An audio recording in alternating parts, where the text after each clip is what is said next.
What's up, everybody? We are live here on the Kickass Readers Podcast. This ugly mug right here is RJ Botla. This ugly mug is Tiger Hebert, and we have guest author Valerie Lioudis. Hi, everybody. And did I screw up your name or did I get it right? No, you got it right. I'm so proud of you. Okay. Good deal. Awesome. So, Val, tell us a little bit about yourself. Where you from? What you did? How's your mom and them? Wait, was that English? It was Texan. It sounded Texan. So I'm from New Jersey. I'm an indie author. I've written one solo novel. I co-wrote an zombie series with my husband, and book 2, my side's finished. His side's not. So we're still waiting on that. Just going to throw him under the bus there. And of course you should. You should.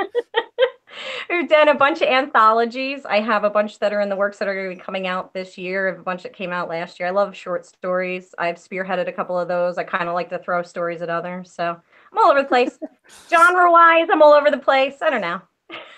I'm everywhere. I know zombies are in there, but what else you got on genre-wise? So I was told that my solo novel is metaphysical, which I found that out when I asked people, because I'm like, I wrote this book and this is what it's about. What is it?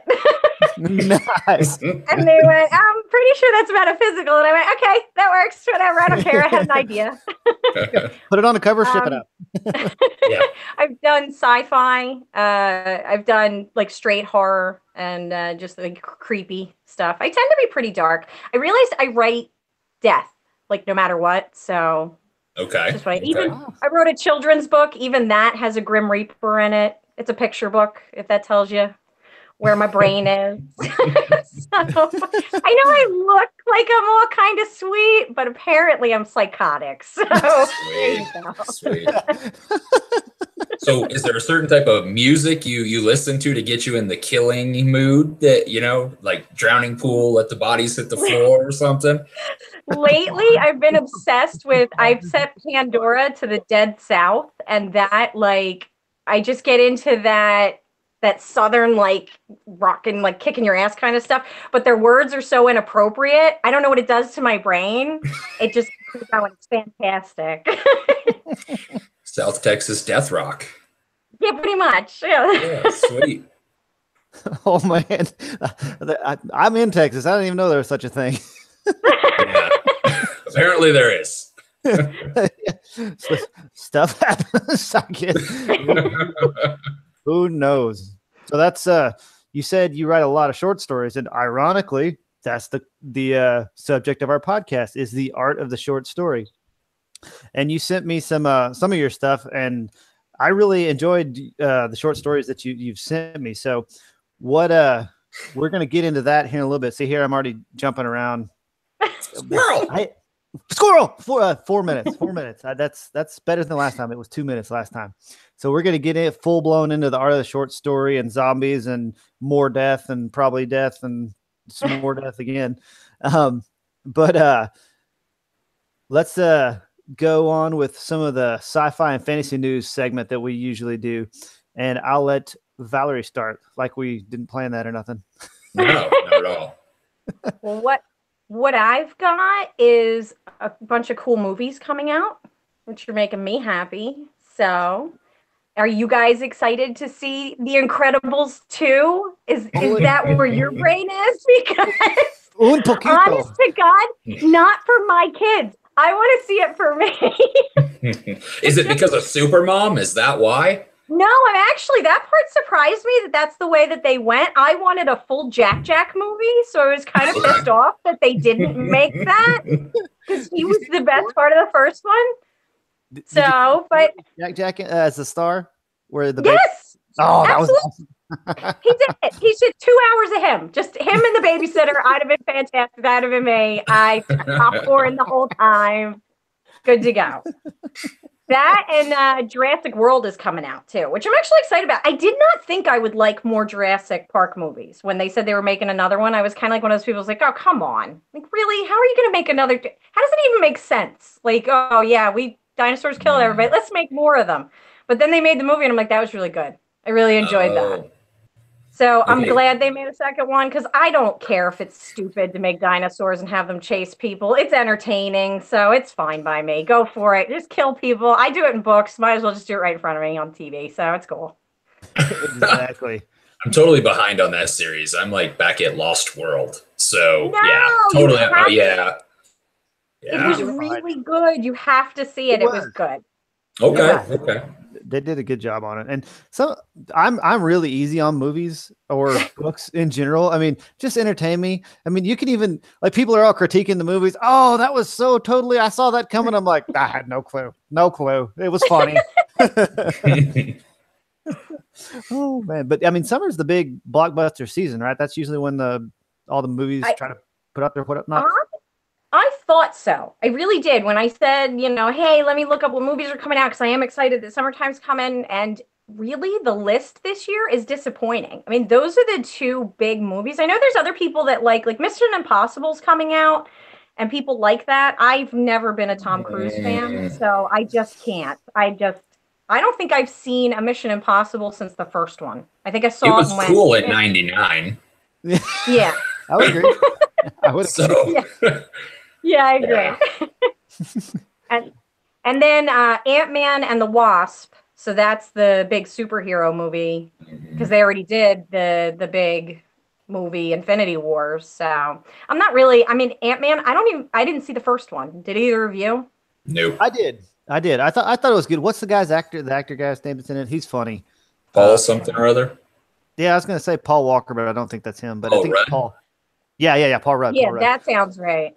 Yeah, he did a good job. And then who plays Pym in the movie? I can't remember the guy. Michael Douglas, I think. He did a good job playing an older original Ant-Man was Hank Pym. Yeah. And it was good, but again, I'm easy on movies, man. It's just blow crap up, shoot some things, it'll be good. One thing that's interesting. Oh, go ahead. Well, I'm normally the same way. Like, I'm like, yeah, because with as busy as my home life is, I just want to be entertained. I'm going to give you money. I'm going to sit in a seat. It's going to be quiet. Nobody's going to be climbing on me. I'm going to watch a movie, eat some popcorn, make myself sick to my stomach, and I'm going to go home. It's going to be great. But I just haven't seen anything that I want to drop because it ends up being like $50 for me and my husband to go out now. And I'm like, none of these movies are like screaming at me that I really want to see, which is sad because normally it is. Summertime is like, that's when you're big, blow them up, shoot them up. That's what I like to watch. I like disaster movies. Like the year, what was it? Deep Impact and Armageddon came out the same year. Yeah. I was in heaven. I love them. I was like, oh, it's the best. Throw some zombie in there. You got a Valerie Lioudis book right there. Right? It's fantastic. So okay, I asked what your favorite dinosaur is. Angel Ramon says the T-Rex, and he's actually going to look at a Gamelet dinosaur horror book. And then our good buddy Joshua C. Chad is on the chat box. Hi, Josh. And he says Velociraptor for sure. Who doesn't like a good raptor? Oh, Deadpool. We're forgetting Deadpool, but is that out now? That's out now. That's why I didn't count it. I would count anything from June on. I figured if it was out now, because Deadpool, absolutely, I want to go see that. Yeah. The first Deadpool, I was like, I didn't know if I was going to like it because I didn't really like. I like X-Men with my superheroes when I was young. I was really into them. So I know some of the other superheroes, but I'm not versed in them. So Deadpool was one of those ones that I didn't know. And then I saw the movie and I was like, okay, I kind of love him. He's great. For adult me, he's fantastic. He does everything you want them to do. Where he looks at you, he breaks the fourth wall. I love all of that. So. They did such a good job breaking the fourth wall like that. He does it in the comics all the time. So apparently, I didn't really read them. Billy Holcomb said Ryan Reynolds is the man. I agree. He did. Yeah. He finally got a superhero movie that fit him. Yeah. You mean he wasn't great in the Green Lantern? Is that what you're saying? I thought it was fine. I almost did a spit take. Oh man, that's awesome. But yeah, lots of good movies out. I agree with you though, not as much as usual though. Yeah. Well, I think Infinity War was supposed to be the summer blockbuster, but I think I had heard that they moved it up because of the success of Wakanda Forever. Oh, gotcha. Oh shoot. All right. Well, that's a good one. That's good. So, man, I'm reading off the outline and I almost said, Josh, what do you have? Tiger, what do you have? Sorry about that, dude. I didn't mean to insult that. No, it's all good. either insulted me or upgraded me. I'm not sure which one, but the viewers decide there. But I had read an article today on geek.com, so not exactly a scientific journal, but they were saying that the CDC is predicting, based on preliminary data, that the life expectancy in the US is set to drop for the third straight year. And the most, there's two interesting parts about this article that I thought were kind of fascinating. They said that this is the first time that there's been a 3-year decline projected since the Spanish flu outbreak in 1910. So the fact that they're projecting a 3-year decline in the life expectancy rates is pretty interesting. And they said when the Spanish flu hit in 1910, over 100 million people died. So to have that kind of life expectancy drop over a 3-year time period, if it does indeed work out that way when the numbers are done, it's pretty historic. And from the article, they said, interestingly, the top 2 causes that they believe for the projected decline, number 1 is suicide rates are up, which is awful. The other thing is the Obamacare is what Billy. Well, actually, so that might be related. So they said the second biggest issue is drug addiction, overdose, and opioid abuse. Yeah, opioid abuse leading to drug addiction and overdoses. So yeah, Billy's right. It's definitely Obama's fault. So, and then after Trump's gone, it'll be Trump's fault, and then after him, it'll be the next guy's fault, and whoever goes back and forth. That's how absolutely the game works. Absolutely. Everybody's fault but Reagan's, right? So yeah, maybe FDR. Who knows? Sure. Let's keep going back. So that's my tidbit of news. That is interesting. And I'd be interested to see the calculation. I'm also a data geek too. I'm a geek on multiple levels. Interested to see the calculation on how that works. But well, the really interesting part about that is, okay, so you have the opioid use and the suicide rates, right, that are taking people when they're young, but it was projected, I think it was like 3 or 4 years ago, that somebody who was, so I was born in 79, and they drew the line at people born in 80 and above have the highest chance of their life expectancy being 100 and above because of medical research and the projections of being able to 3D print organs and all of these other things. Mm-hmm. So this generation is actually, they're the healthiest body-wise, and the ability to deal with all of the cancers that we are starting to cure as we go, like all of the different diseases that we're able to take care of now. But it's our own self-destructive behavior that's bringing our life expectancy down. So it's interesting when you look at it that way, that you've got an even higher chance taking the outside forces out to be able to make it past that. So if you can get like to being old, you got a shot at being like really old. Yeah. But you got to get past your really dumb years first. And that's the hard part. It's like from that like 12 to 40. Yeah. Of like stupid years. If you can get out of that, then, you know, you're good. You're pretty good. So that's why that is interesting. I didn't know that that it had been another drop a year again. That's why I said death fascinates me. I don't know why, but it just does. Well, it's the great unknown. That's no matter what. And it does not discriminate. No. Yeah. 1-to-1 minus one person depending on your faith. Yeah. Yeah. Yep. Absolutely. Wow, that is incredible. I would have never guessed that. I would have just to keep expecting going up and up and up. Yeah. Crazy. All right, well, I'm gonna try to catch us back up here a little bit for my news. On Short Story Day, I actually launched Edewalker, my own short story. It is out on the Amazons and whatnot, and I've already got my ARC readers, of which Tiger is one. And thank you for your awesome review, dude. It's super fast read, super action packed, a lot of fun.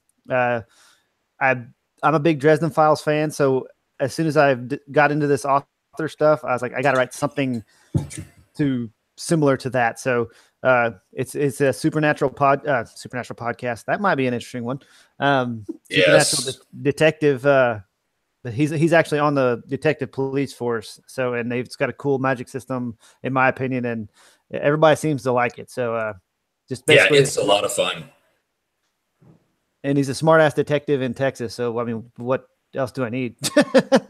Yeah, it's great. And somebody else commented on this before. One thing that's really cool about it is the realism in the story is awesome, because there's so much like bureaucracy and bull crap that the main character has to deal with, and the sense of humor through that. It's just really fun. And it's like, okay, yeah, I know exactly how this guy feels right now, because he's dealing with some douche on the other end of the phone, and it's stopping him from getting his job done. So it's really cool. Very well done. You guys should go check it out. You guys will enjoy it. And now, thanks, Ryan, you just need to get the next episode done, because I'm ready for it. Next episode. Hey. So they Fat Albert? Well, maybe when I sing it, but not when who was that? Dre, I think. I have ridiculous, stupid knowledge in my head that I can't get out. I can't delete that file. It's on the desktop. And so yeah, that kind of stuff comes out randomly. Sweet. So that's thank you for your great praise there, Tiger. I really appreciate it. And I had a lot of fun writing it. And it was pure coincidence that it was short story day on the podcast as well. So awesome. Excited about that. So let's go into weapon of the week. So Val, what did you have for a weapon of the week? Fart scares the crap out of me. All right. So we're going to talk about umbrella swords. Or awesome. As they're known, sword sticks. Because when I looked it up, apparently there's no information on like umbrella swords, because I guess that's like a newer thing. But really, it's the same principle as putting a sword into a cane or into a stick. So you're concealing a sword in something that's everyday that can kind of get you around. And then, yeah, there's a couple of different examples. So I'm writing another solo novel, which for me is a big deal, because I like to write shorts. So the idea of sitting down and writing something that's pretty long scares the crap out of me. And my main character has, her weapon of choice is an umbrella sword. That came out because I already had the idea for the character, and the weapon stuck out because I saw a picture of a girl with an umbrella, and I thought, oh, she has to have a weapon in there. That would be perfect, because it makes her look unassuming, and that's the idea behind it, is to have an unassuming weapon. Yes. What bothered me when researching it is, for some reason, because I don't know much about weapons, I wanted the sword to be this big badass sword that you pull out, and it's like the blade is huge, and it's just like chop people in pieces, and that doesn't work in an umbrella. And so I go online, and of course I'm like, does anybody know anything about swords? And when you're friends with authors, apparently they know everything about every weapon ever. So at least in the genres that I write in. So then I get 50 different people all going, yeah, what kind of sword? And they start talking, and I don't know what they're talking about anymore. And there's like throwing out. I'm like, you need to put pictures, because I don't know. I've got it looks like this, and it's got a thing. And they're like, that won't work, because it's got to be almost like a fencing sword to fit up inside the shaft. But that doesn't work if you want her to be able to pull it out and hack somebody's head off. Right. That's not a hacking sword. That's a stabby sword. Yeah, I was very upset. It took me a week to get over that. I walked around mad because my sword wouldn't fit into my umbrella. So then I realized I'm an author, and I can make it a magic umbrella, and I can put whatever damn sword I want in there, and it just goes down and looks like whatever I want. I forgot I'm magic. So, but actually looking into it, I mean, this has been a thing for a really long time, is that people like to hide weapons that way. I was pretty impressed. I'm like, I always thought that was kind of my personality type, to be sneaky and weird and kind of stabby. But apparently it's this thing. And all over the world too. I mean, like, it's not one of those things that you look at it and you go, oh, okay, well, this was kind of European, or this was, an American thing. It was everywhere. Oh, everybody went, I can hide this and I can kill you. So that was defiant. Walk around being all deadly all the time. Yeah, awesome. It started in the 18th century, which surprised me. I expected something like that, if it was in Asia, to start way earlier, because they've been really great with their swords and things like that for a very, very long time. Like, and they're killing people. Yeah, that's like a thing. So, but like I said, when you guys told me there was a weapon of the week, I was like, oh, okay. I don't know weapons so much. Because even when you write zombies, your weapons, I mean, there are people who do it who are very researched in their weapons, or they're just experienced in their weapons. Yeah. But then in a lot of the characters that you write, they have to find weapons of opportunity. So you get used to kind of just being creative in the way of like, oh, I found this, crowbar, and that's what I used for a while. And I found this bat, and that's what I used for a while. It's sort of like video game style of like, I was walking through a room, I grabbed this thing, I hit it until it stopped working. Then I hit that until it stopped working. So for me, like, it really was the first time to sit and research something. So thanks for that. You're welcome. Awesome. So Billy had 2 good comments. He said the umbrella is perfect for slashing your victims and not getting the blood spray on you. I agree. That's great. I was like, that's conscious. And then the next thing he said was for when you're talking about your magic was like a spatial bag in lit RPG. It can be the sword goes in, but when it comes out, it's super beast mode or whatever. Yes. Well, see, I love Doctor Who, so it's like a TARDIS. Bam. There you go. There you go. I've got a TARDIS umbrella. And now that I'm sitting thinking about it, you know how the umbrellas have that little button? I think I want mine to shoot blades at people now. I have now decided that's going to happen too. Why wouldn't you? That is freaking awesome. I love it. I'm saying, I mean, really, that's the nice part of being an author is as much as there's a level of realism that you want to have because you don't want it to be so far out there that people go, come on. But you do get to go, yeah, this works. This is what I like. So this is what I'm going to do with it. Yeah. Nice stuff. So do you ever get pretentious and call it a parasol in your book, or do you just stick with it? Oh my God. Well, now that you've said that, yes, that's going to happen. Sweet. Do it. So two things, more things. So Amy, who is one of our guildies daughters who's been commenting on stuff randomly. Hey, P-Dog. Dog just came in the room. She said she just passed the 9th grade, so congrats on that. And she's also been writing more, so future author coming up. Poison darts is also another thing for umbrellas from Stacey Black and the Kingsman movie from Billy Holcomb. I agree. That's a great idea. Poison definitely works with my idea. Well, she's got to kill monsters, so she needs to have, I mean, I could silver tip and put like holy water. So, or like on Underworld with the, have y'all seen the Underworld movies? Some of them where they like liquefied sunlight or some kind of crap to fight the vampires, and then they had silver bullets, of course, for the silver coated weapons and all that. Yeah. Squirrel. Yeah, that's right. Yeah. Tangent. We haven't pirate coded yet. I'm surprised. We're almost halfway through and haven't pirate coded. So all right. So that is an excellent weapon, and I'm glad we actually made you do some research. I feel kind of accomplished on my side for doing nothing but other than sitting here running my yap. That's authors helping authors. That's all that is. There you go. That's nice. Says the death lady. Okay, now I feel like something bad's coming now. I did want to say also, Valerie is our first female guest. So before the podcast, I dubbed her the honorary Valerie Lioudis of the zombie death realm. We'll go with that.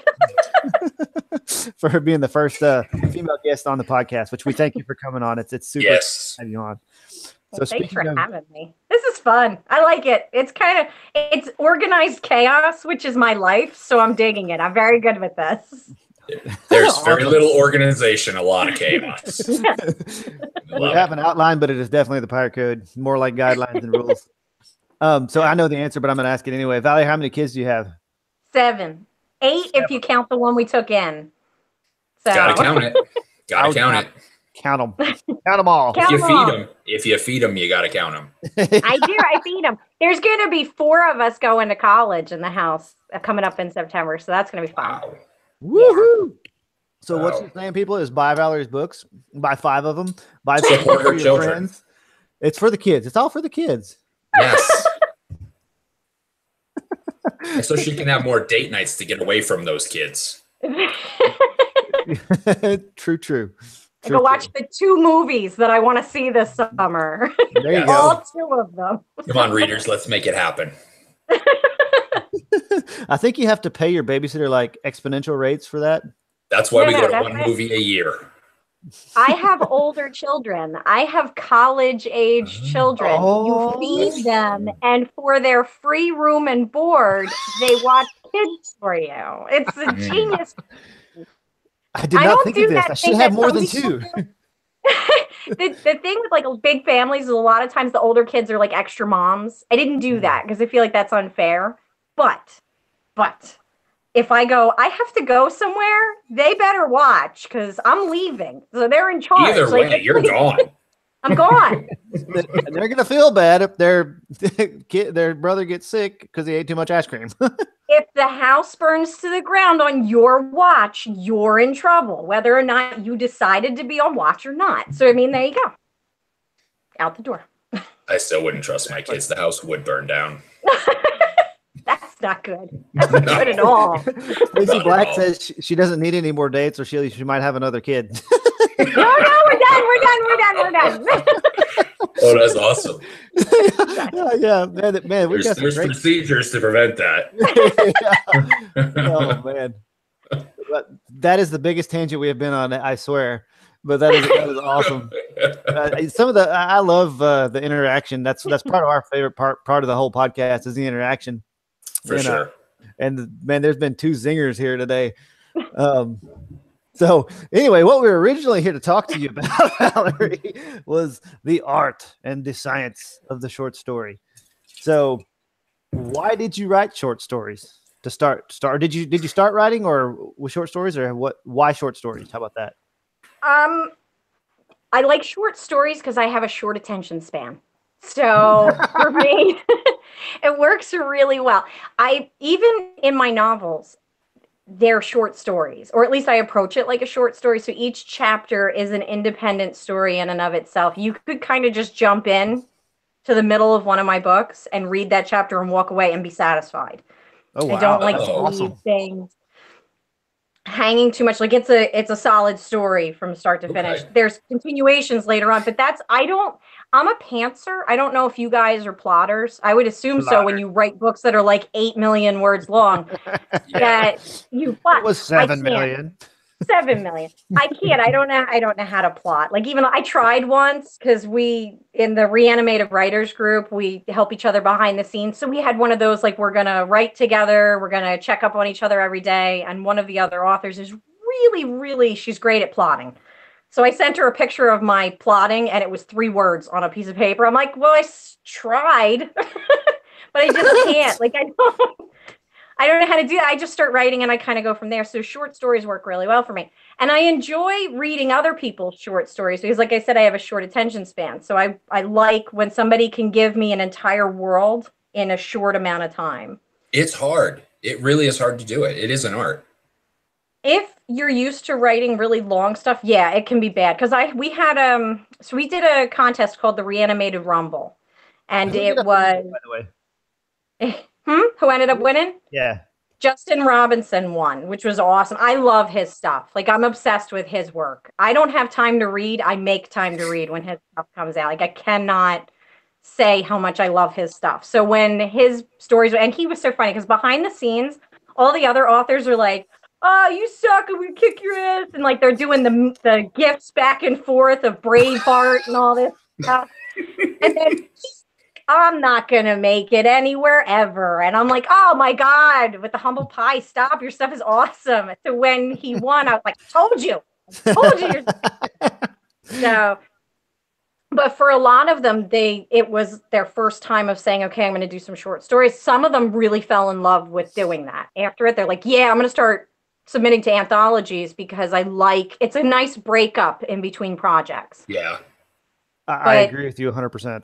Yeah. There was others that are like, this is impossible. How do you write an entire story in 1,000 words or less? Because I capped it off at 1,000 words. So you have to pull out your umbrella sword and get to slashing.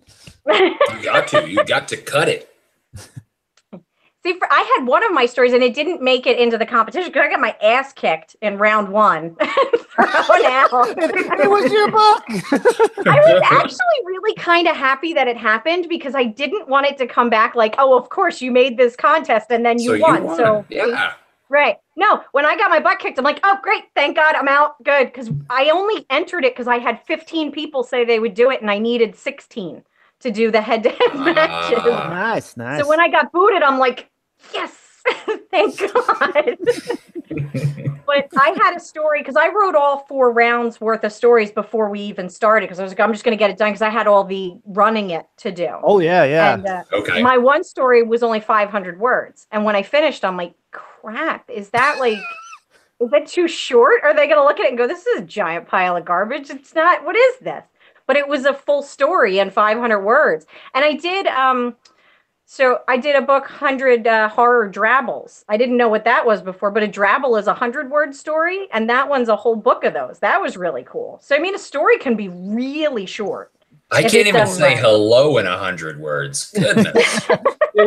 Well, you're not from the South. You live in the South now. Yeah, hello in the South is a whole conversation. Then you get to what you're actually going to talk about, kind of like this podcast. Yes, exactly. Like everything I write is a tangent leading to another tangent. Short stories are so tricky. Oh, anyways. So what's your trick to the short stories? What's your trick to the brevity needed to tell that whole story in that small real estate? You have to look at the scene like it's a scene, and you cannot be the person that knows everything. So if you're doing it and you're trying to build a world and explain anything, you've already done too much. You really just either need to be the character in the moment and you only know what they know around them and what's happening at that moment. Okay. Or you can know a little bit of what else is going on, but you can't, if you start describing the surroundings too much, or if you start describing the other people too much, really a big part of it is keep away from the huge physical descriptions because they're unnecessary. You don't need to describe like everything that happened that day. It's like a snapshot is what the short story is. And as long as you take it like that, it'll stay short. The minute you start going, oh, they need to know this. No, they don't. No. Don't tell them, because if it's done right, they get to imagine it in, or they already know by what's happening. They don't need you to be like, and they've been married 10 years and they hate each other because he cheated on her 7 times. Like, once you get to that point, you're telling too much. Ah, gotcha.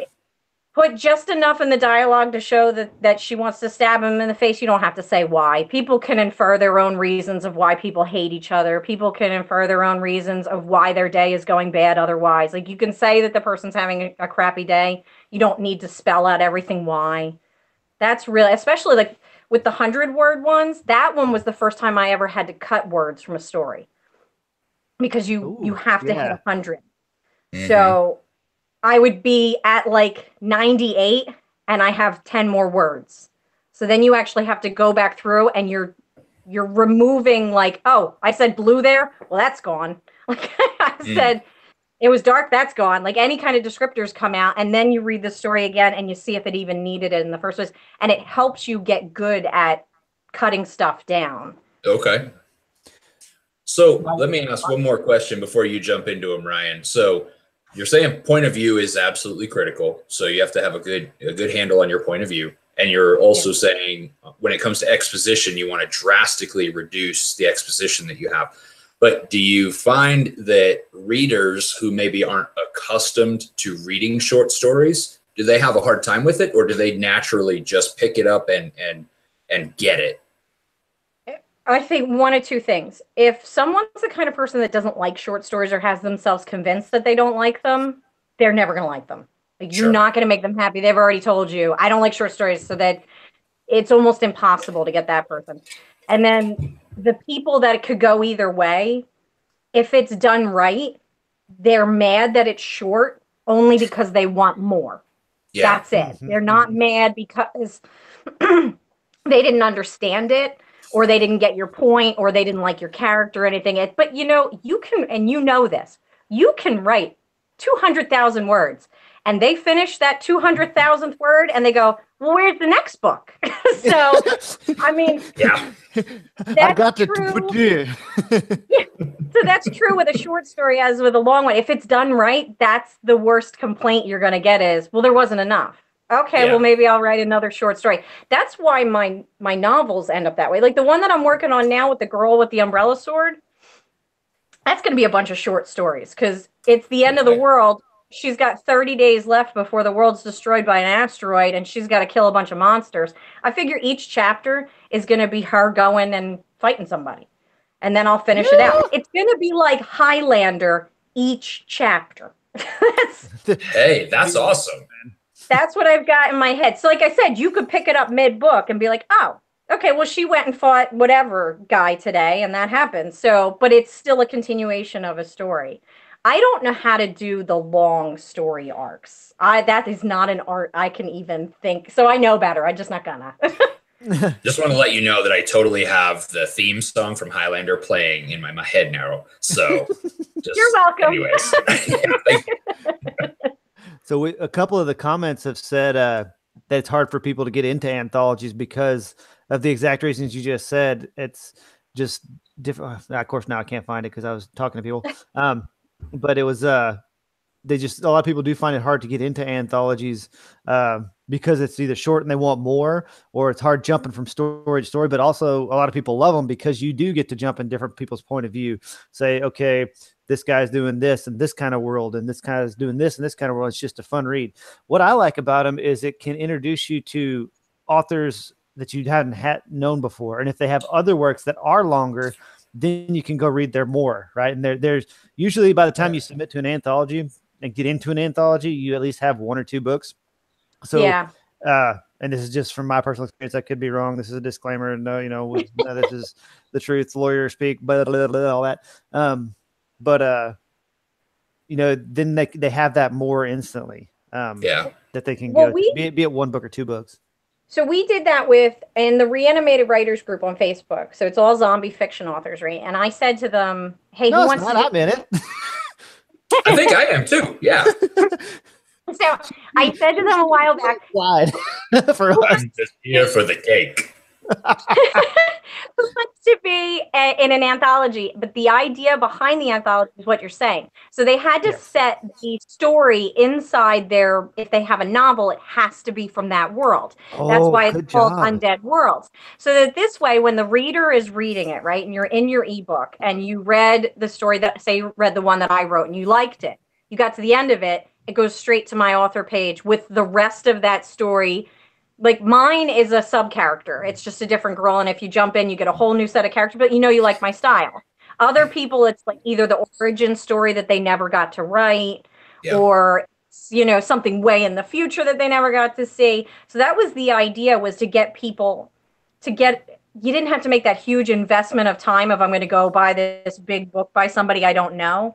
And the first one had 22 authors in it. And it was like a free-for-all, like, who wants to be in? Let's be in. Let's do this. And we put it out there. And actually, surprisingly, with the open gate policy that we had, you would have thought it would have been like, well, this is pretty crappy because they let everybody in. But people love it, which is great. So we're actually working on 2 right now. That's what I've been reading for the last couple of weeks is submissions for Undead Worlds 2. Oh, really? And it's the same. Yeah, at least this time, though, we have Amazon apparently says you can only have so many people in a book before they start giving you a hard time about linking it to their author pages and stuff. So we had to cap it. And it gives us a level of quality too, that we can say, it has to be at this level. Now that we did the first one and it was a success, you can kind of go, no, we've got standards now. This is what we're going to do. Are the submissions still open for that anthology? And if they are, what's your date range for our viewers? They are open until the 31st at midnight. So start writing now. Yeah.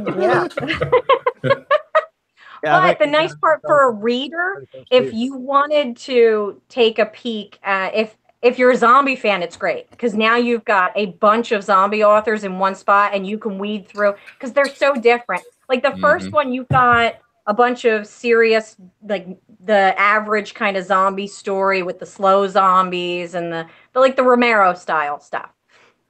Then you've got some superhero kind of ones. What's Romero styles for those of us not? Well, it would be the slow zombies and with that. And you're focusing on people and the interactions and the world around them. And then we've got a couple of comedy ones in there.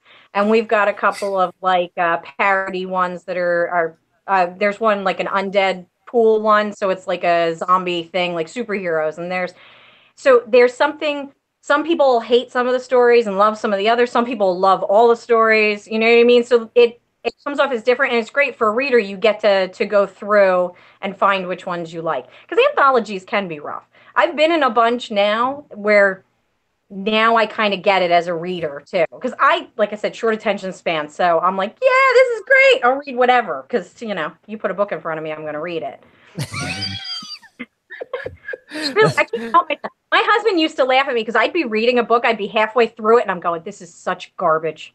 I can't." And I'm turning the page, and he's like, "Why are you still reading?" Like, I don't know.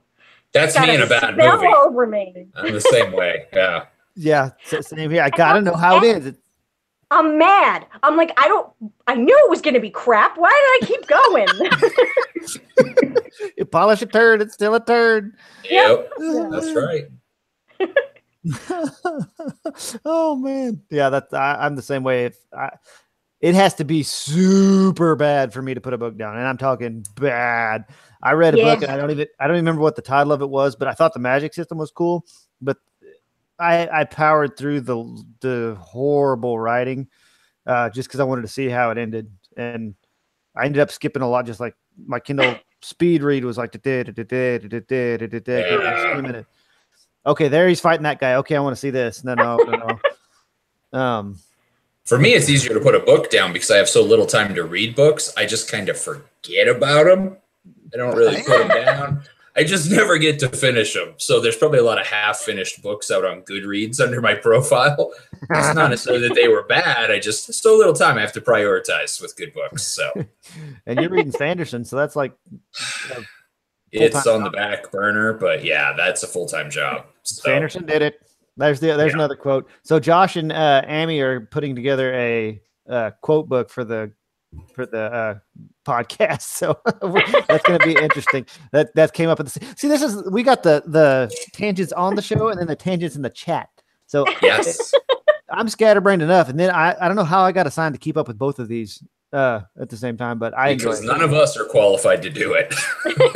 So I can't even have it on my screen. I'd be totally useless more than I am. So how far are you on the Sanderson tangent? Josh asked. So like, I don't know, maybe a seventh of the way through the book.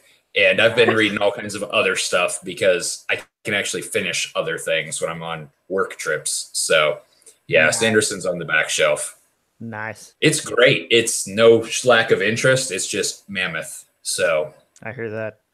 Okay, so rapid fire questions real quick.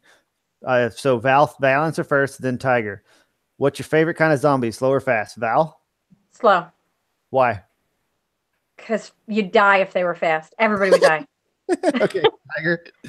Slow because you can stay away from them or keep them away from you with the treadmill. Just put treadmills all around the house. You're safe forever. So, yeah.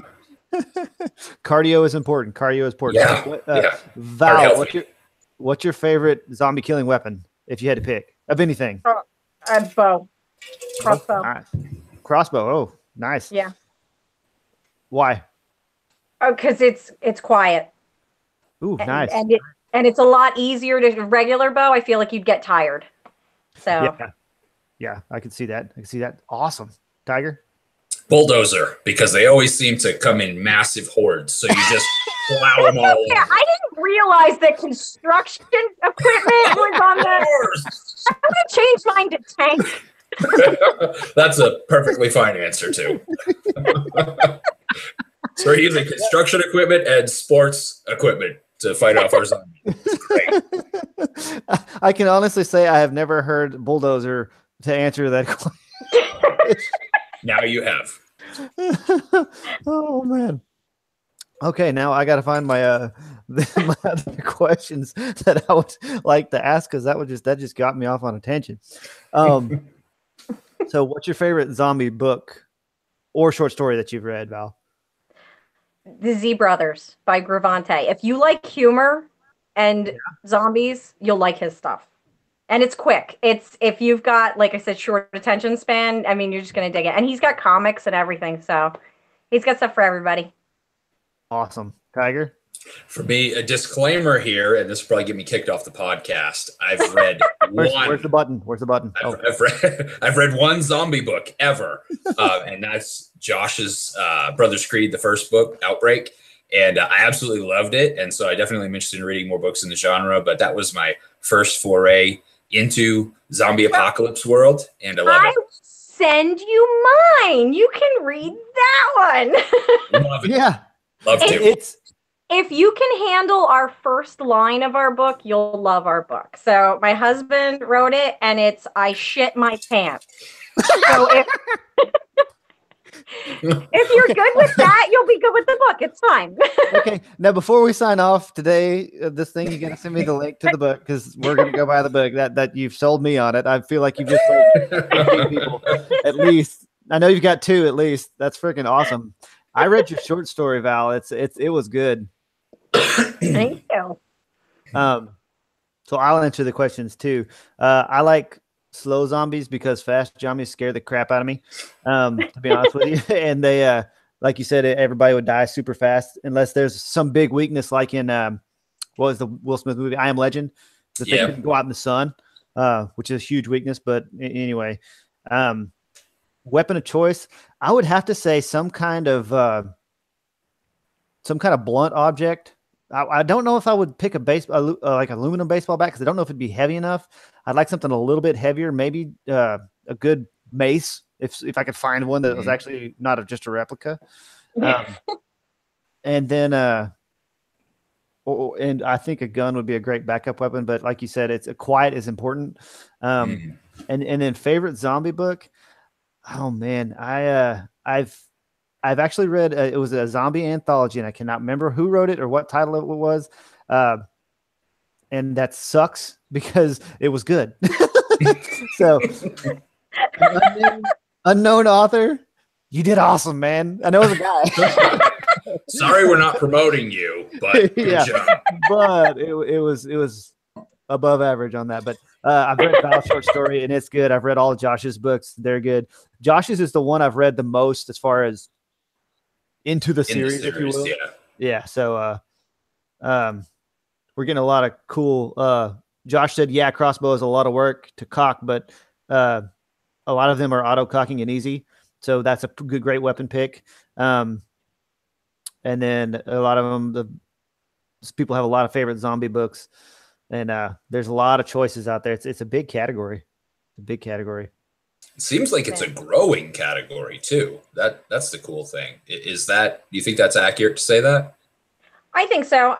Well, our group has 250 authors just in the author only group, and they're writing like crazy. So, and we don't have everybody there, so I can imagine it's gigantic. Yeah, it's awesome. Awesome. So, what is the hardest part about writing a zombie short story versus other short stories? Since we'll get back on topic for 2 minutes before we do something else. Tangents. With zombies, a lot of times people want to know so much with it. How did it happen?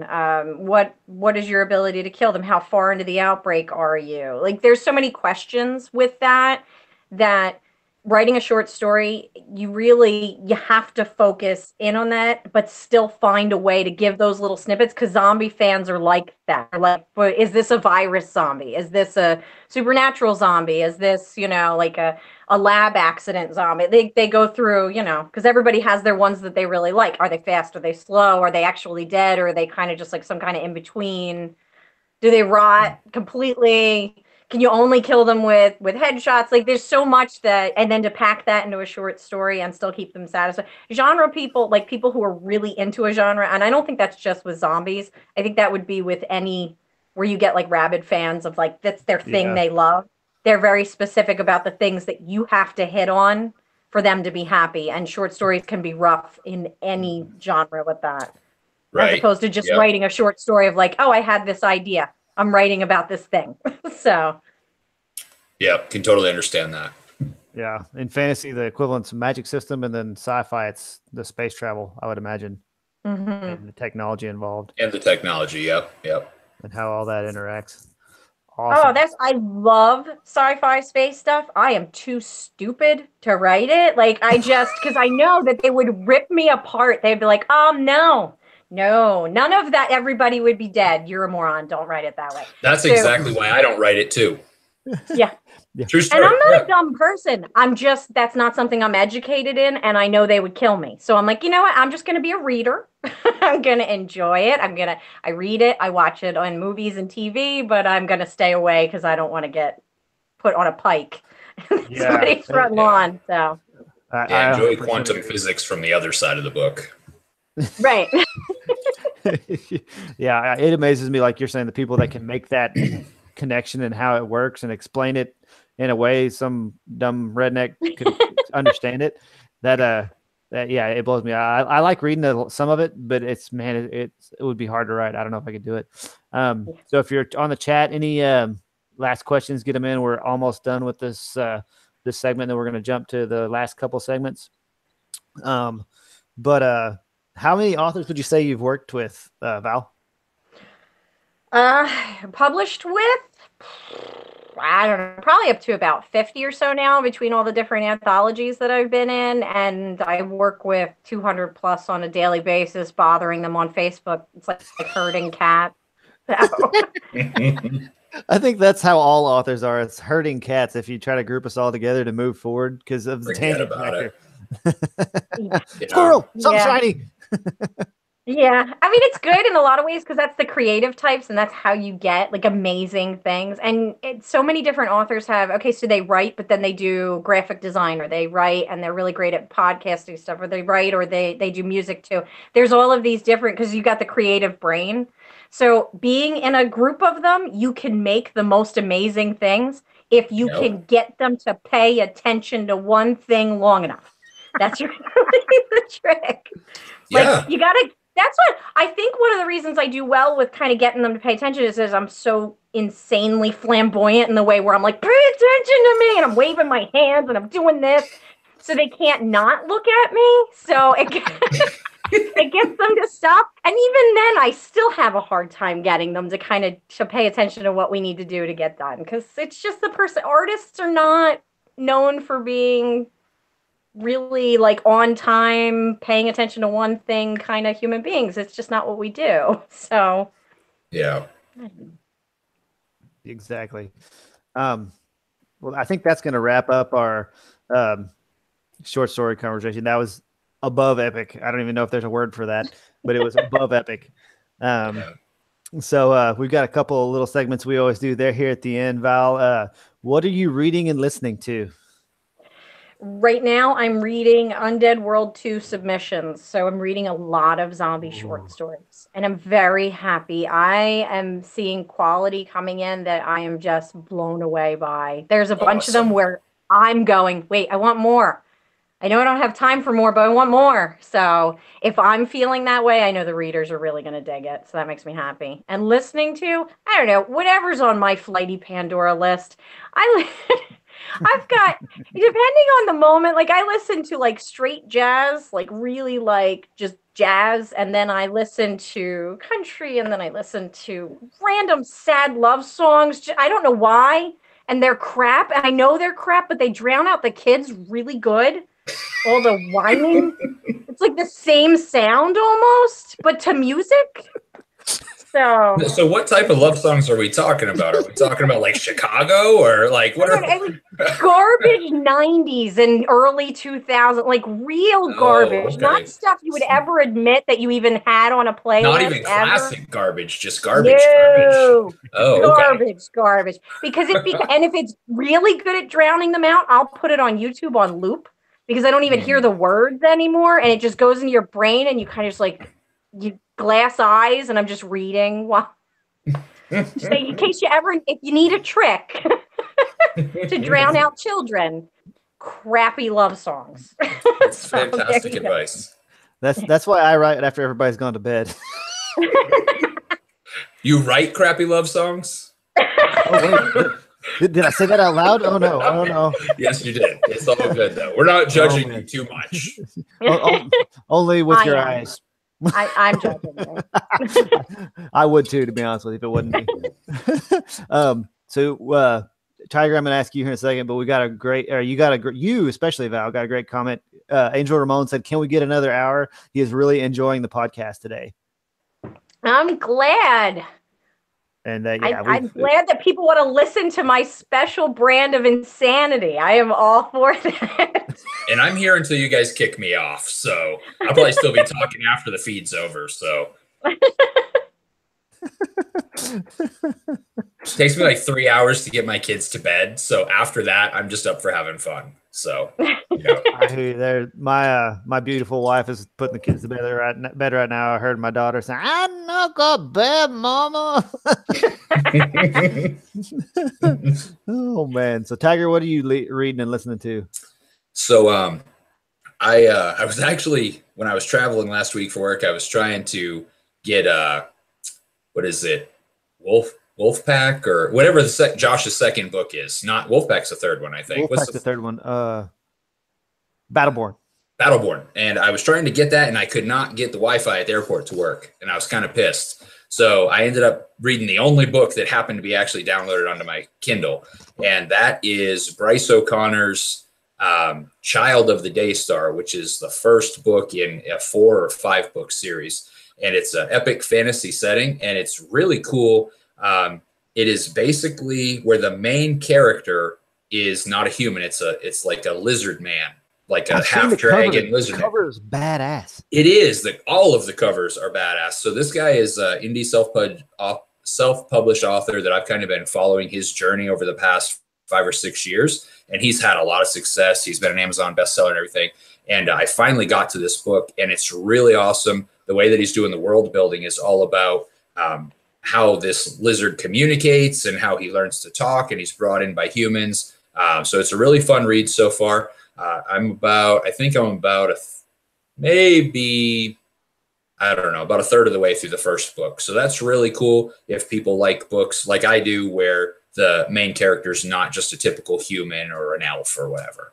So that's pretty cool. As far as listening, no books on audio, but I've been listening to a bunch of things. But one of the new things is Jen Ledger's new solo album. I don't know if either of you know who that is. She is the drummer / backup singer chick from Skillet. She has a new solo album out now, and that's pretty cool. So that's it for me. Awesome. For me, I am reading Hall of the Fallen Kings. Is that what your book's called, Tiger? It is the Hall of the Fallen Kings. Okay, I wanted to say king singular. Okay, see, yeah. I thought it was singular, but then I saw it in my outline and it was wrong. So I need to type what I need to type correctly and then type it and say it.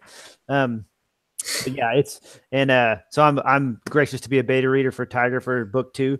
I'll ding or begged him after I read book 1 to put me on his beta list, because it's like it's good. And like he just said, his main character is an orc, so not your typical human main character, which is fascinating. And you actually inspired me for my I'm writing an anthology story for the Dragon Band series, and the main character is not human as well. So sweet, look at there. Sweet. What are you going with? Kobold, the small lizard people. Sweet, that's pretty cool. Yeah, it's turning out pretty good. I'm liking where it's going so far. Nice. And then I am reading The Hunters and the Hunted, which is the second anthology book for the Dragon Band series. If y'all haven't read those, they're really good. Josh said Five Finger Death Punch's new album is out too, so apparently he's listening to it. And then I'm also reading I just finished a beta for an actual fantasy book description writing book. Oh, so okay. It was interesting. He had a pretty good take on it. It's there's several different book description writers, book description writing books out there, but he specifies it down to fantasy. So he does a pretty good job on it. So once he publishes it, I'll get it out there to everybody. Okay. I listen to lots of stuff. Right now, we've been listening to a lot of the Pandora. Robert Earl Keen is a Texas country artist here, and we just put it on the Robert Earl Keen channel, and we get everything from ZZ Top to Chris Stapleton to Willie Waylon Merle, and then some of the new Texas country artists, Pat Green, those kinds. So great stuff there. So I don't know who any of those people are, but that's cool. You do you. So if you're from Texas, you'll know. Billy Holcomb signed off. He'd know who they are. So we're going to go a little bit over on time because we can, and this is our podcast. We do what we want. So the last segment we always do, Val, is something we're thankful for. It's a way to bring our faith into the podcast. And so what are you thankful for this week, this year, this month, whatever? This week, I'm thankful, as always, for my kids, but especially for my son, Riley. It's his 10th birthday today, and he was my only, Sweet. he was my NICU baby. So when I had him, he had to stay behind, and I had to leave without him. So when that happened, it felt like everything was crumbling. But like 10 years later, it feels like it happened to somebody else. It's like one of those, like your life starts to feel like a book kind of things where you go, Wow. that sounds familiar, but it doesn't, you don't have the emotions with it anymore. So I'm grateful for God giving me the gift of that kind of stuff softening and being able to enjoy him as who he is and not being scared anymore. Something's going to happen to him. Totally. Yeah. He's a 10-year-old little nutcase boy running around, and he had pizza and sushi as his birthday dinner, which I like him already. so weird. Well, happy birthday, Riley. Absolutely. Is that right? Riley? That's right. Happy birthday, little dude. Awesome. Josh, God, we got to change that outline. I am thankful I'm not Josh. No, just play it, buddy. Just play it, buddy. Man, it makes me feel bad because I'm looking literally at your face and say, Yeah. Josh. Well, because it says Josh in the outline, like everywhere. So yeah, I get it. I'm gonna blame Josh for not changing the outline when you're on. So anyway, so Tiger, what are you thankful for?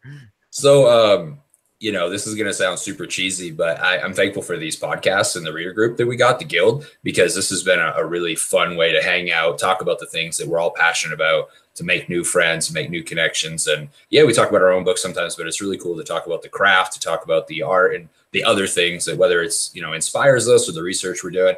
It's just been a really fun thing to do. So I appreciate you guys and all the Guild members that make all this possible. So I'm really thankful for it. It's been a lot of fun. Awesome, man. Awesome. And we're thankful to have you, dude. Really, seriously.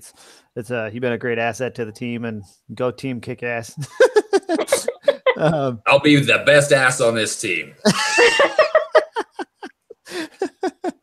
And I know Josh and I usually say this every time, we should prepare for this because we get up to it. We just had this awesome conversation, and then we're like, I'm thankful for everything. It's just so awesome.